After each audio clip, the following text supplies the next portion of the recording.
मिनिटाच्या पूर्वी इथं सांगू ना आपण ही स्विफ्ट डिझायर गाडी आहे, तर ती माझ्या गाडीला मागणं पंचला धडकली.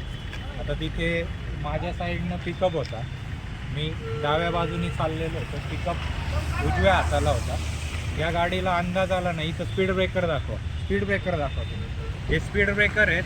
इथनं मागं सरळ जवळपास 500 मीटर ब्रिज सरळ आहे, तो फास्ट आला तिकडनं. हे स्पीड ब्रेकर कोणालाही दिसत नाही. इथे पांढरे पट्टे नाही आहे, कोणतीही गोष्ट नाही. इथे पांढरे पट्टे नाही, कोणती साईन नाही की हा पुढे जाऊन स्पीड ब्रेकर आहे. मागे सुद्धा पट्टे मारायला पाहिजेत की पुढे स्पीड ब्रेकर आहे. कोणत्याही ड्रायव्हरच्या लक्षात येत नाही. पावसाचं वातावरण आहे, हा माणूस सरळ आला, त्याचा स्पीड भरपूर असणार आहे कारण ब्रिज सरळ आहे तिथं. आणि इथे ह्या स्पीड ब्रेकरवरती मी पूर्ण ब्रेक दाबला, की स्पीड ब्रेकर आहे म्हणून ब्रेक दाबला.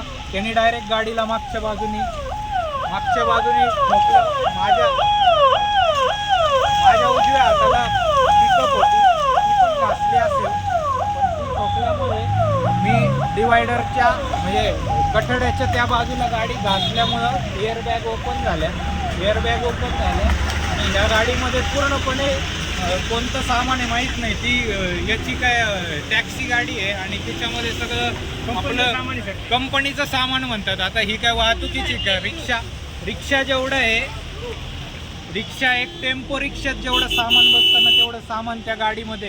एवढा लोड जर गाडीत असेल तर कोणतीच गाडी ब्रेक दाबल्यावरती धडकणारच ना. तर या पद्धतीने हे असे वागतात. त्यांचा नंबर पण घ्या तुम्ही. पिकअपनी ते पेट्रोल दाबलं, माझं काय ब्रेक लागलं नाही सर. मी काय यांना चिटाकलं नाही, त्यांना पिकअप चिटाकलं मागून. पिकअप चिटाकल्यानंतर ते पलीकडे गेले, तिकडं मागून ठोकलं सर.